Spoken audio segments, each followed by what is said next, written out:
Hello students, इस video में मैं आपको छत्तीसगढ़ माध्यमिक शिक्षा मंडल रायपुर द्वारा जारी किया गया अक्टूबर माह का असाइनमेंट नंबर 3 कक्षा 12वीं विषय रसायन शास्त्र का पूरा आंसर बताने वाला हूं। तो वीडियो में अंत तक बने रहें और सभी प्रश्नों का उत्तर देखें। तो सबसे पहले प्रश्न देख लेते हैं। हमें टोटल 4 क्वेश्चन दिए हुए इसमें। यह हमारा क्वेश्चन है, ये है हमारे क्वेश्चंस।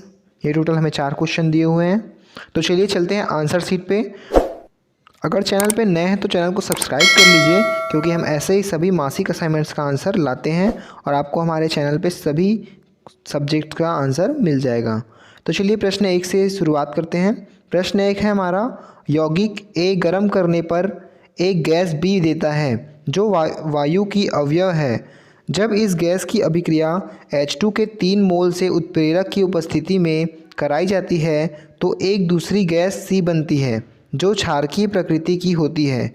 गैस C के नाम नम अवस्था में ऑक्सीकरण करने पर यौगिक D बनता है जो अम्ल वर्षा का एक भाग है। A से D तक यौगिकों की पहचान कीजिए तथा सभी पदों के लिए आवश्यक समीकरण दीजिए। उत्तर है, यौगिक A अमोनियम नाइट्राइड है जिसे गर्म करने पर गैस बी अर्थात नाइट्रोजन प्राप्त होती है जो वायुमंडल में 78% आयतनानुसार उपस्थित है। तो NH4NO2 की ये समीकरण लिख लेंगे। गैस बी नाइट्रोजन की अभिक्रिया H2 के 3 मोल से उत्प्रेरक Fe2O3 व तथा MO उत्प्रेरक वर्धक की उपस्थिति में कराई जाती है तो एक दूसरी गैस C अर्थात अमोनिया बनती है जो क्षारकीय प्रकृति की होती है। गैस C अमोनिया की नम अवस्था में ऑक्सीकरण करने पर यौगिक D अर्थात नाइट्रिक ऑक्साइड NO बनता है जो अम्ल वर्षा का एक भाग है। प्रश्न दूसरा है, पहला, सल्फर के अल्फ़ा और बीटा अपरूपों का संक्रमण ताप क्या है। उत्तर है, सल्फर के अल्फ़ा और बीटा अपरूपों का संक्रमण ताप 96.58 डिग्री सेल्सियस है। इस ताप पर अल्फ़ा सल्फर और बीटा सल्फर दोनों रूप स्थायी होते हैं। ये उसका इक्वेशन बना देंगे। दूसरा है, दूसरे का दूसरा, SO2 किस प्रकार के एक वायु प्रदूषक है।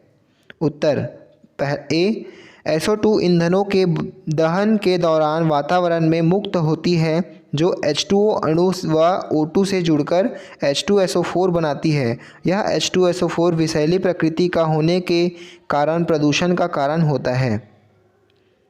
SO2 plus half O2 plus H2O यह H2SO4 बनाती है। बी है, SO2 अपनी विषैली व उत्तेजन प्रकृति के कारण श्वसन मार्ग को प्रभावित करती है। यह नेत्रों में जलन व गले में संक्रमण का कारण होता है। सी है, इसकी बहुत कम सांद्रता होने पर भी पौधों व वनस्पति जगत पर बहुत क्षतिग्रस्त प्रभाव डालती है।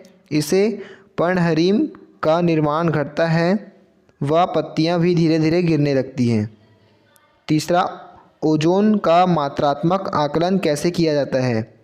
उत्तर है, जब ओजोन बोरेट बफर युक्त उभय प्रतिरोध पोटेशियम आयोडाइड विलयन के आधिक्य से अभिक्रिया करती है तो आयोडीन मुक्त होती है, जिसका मानक सोडियम थायोसल्फेट विलयन के साथ अनुमापन करके O3 गैस का मात्रात्मक आकलन किया जाता है।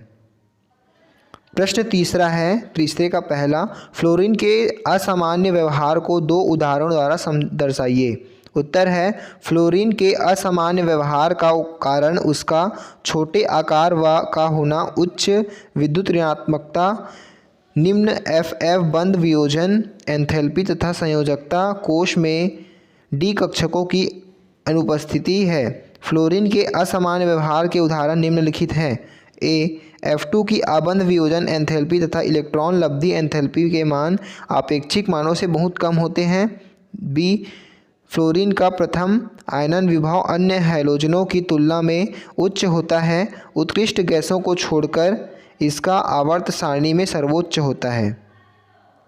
दूसरा है, तीसरे का दूसरा, क्लोरीन की विरंजक क्रिया का कारण बताइए। उत्तर है Cl2 एक प्रबल विरंजक है। विरंजक क्रिया नमी की उपस्थिति में ऑक्सीकरण के कारण होती है। नमी की उपस्थिति में Cl2 नवजात ऑक्सीजन देता है जो रंगीन पदार्थ का ऑक्सीकरण करके उसे रंगीन कर देता है। यह विरंजक स्थायी होता है। ये इसका इक्वेशन है। तीसरे का तीसरा है, निम्न को व्यवस्थित कीजिए। ए है HF, HCl, HBr, HI अम्ल सामर्थ्य बढ़ते क्रम में। HF is less than HCl, less than HBr, less than HI। B है HClO, HClO2, HClO3, HClO4 अम्ल सामर्थ्य घटते क्रम में। HClO4 greater than HClO3 greater than HClO2 greater than HClO।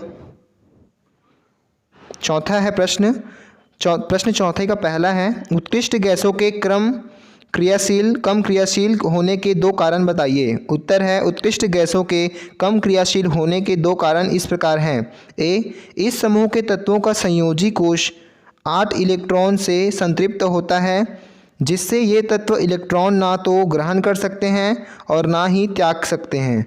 B है उत्कृष्ट गैसों की इलेक्ट्रॉन बंधुता शून्य या धनात्मक होती है तथा कोई भी रासायनिक परिवर्तन किए जाने के लिए उत्कृष्ट गैसों हेतु अत्यधिक ऊर्जा की आवश्यकता होती है। दूसरा है चौथे का दूसरा, हीलियम को गोताखोरी के उपकरणों में उपयोग क्यों किया जाता है। उत्तर है नाइट्रोजन समुद्र की गहराई में उच्च दाब पर रक्त में अधिक विलेय है जिसके मुक्त होने के बाद दर्द होता है। यह अत्यधिक पीड़ादायक एवं जानलेवा होता है। रक्त में नाइट्रोजन की अधिक मात्रा में के जहरीले प्रभाव से बचने के लिए गोताखोरों द्वारा सांस लेने के लिए उपयोग किए जाने वाले सिलेंडरों में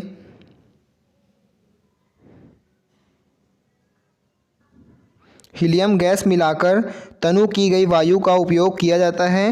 हीलियम उच्च दाब पर भी रक्त में विलेय नहीं है जिससे साधारण वायु के स्थान पर हीलियम व O2 का मिश्रण प्रयुक्त करना सुरक्षित होता है।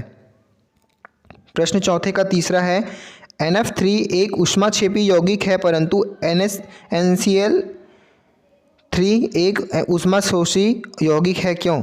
उत्तर है NF3 एक ऊष्माक्षेपी यौगिक है क्योंकि NF3 के परमाणुओं के आकार में अधिक अंतर नहीं होती जिसके कारण NF बंध मजबूत होता है। यदि आबंध तोड़ने के लिए आवश्यक ऊर्जा की मात्रा आबंध बनने में उत्पन्न ऊर्जा से कम है तो ΔH ऋणात्मक होगा और अभिक्रिया ऊष्माक्षेपी होगी, जबकि NCl3 एक ऊष्माशोषी यौगिक है क्योंकि NCl के परमाणुओं के आकार में अधिक अंतर के कारण इसकी उच्च गहन की एंथैल्पी होती है।